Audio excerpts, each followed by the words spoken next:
Well, it is Thursday right here at Park City Television. Actually, everywhere it's a Thursday, and we like to focus on health and wellness. I recently spoke with Dr. Ebonie Vincent. She is a podiatrist who's on the show My Feet Are Killing Me. This is a show where people focus on dramatic foot issues. Had a really fun conversation. Here's a look at what we talked about.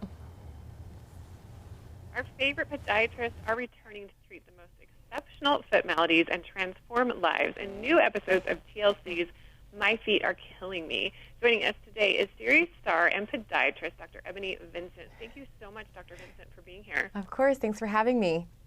So tell me a little bit more about this return of My Feet Are Killing Me.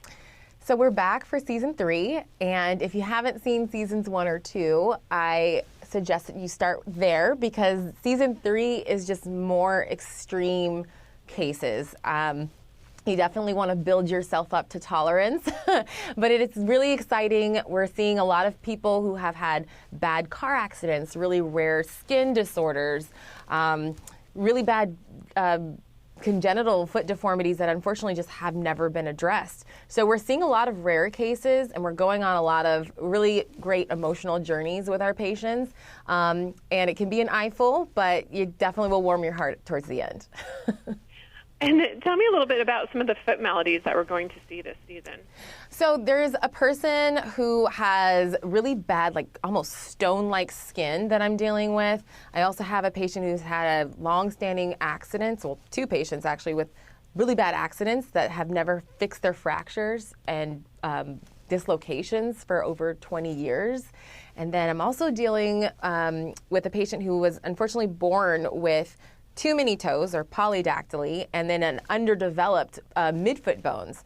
So the complications of what the pathologies are just pretty much never ending, and they're always very intriguing and interesting to kind of follow.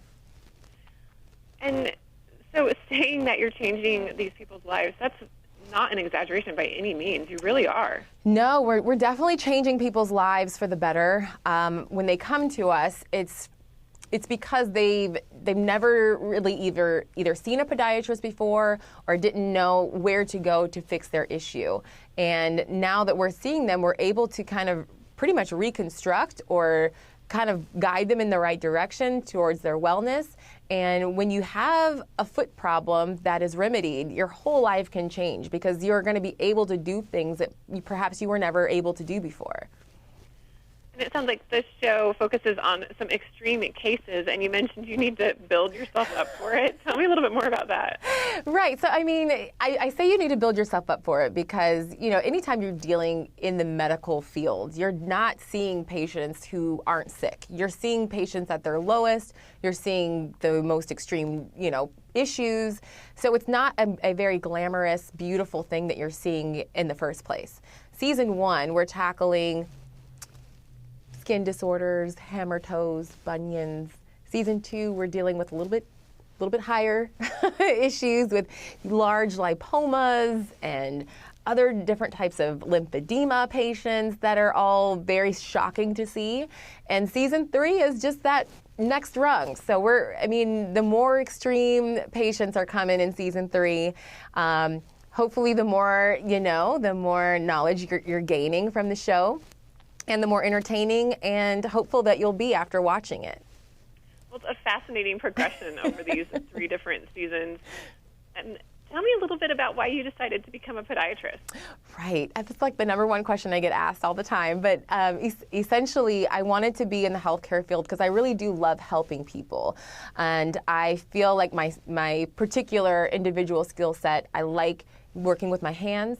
And podiatry was one of those fields where I felt as though you can give patients some immediate gratification the first day they walk into your office.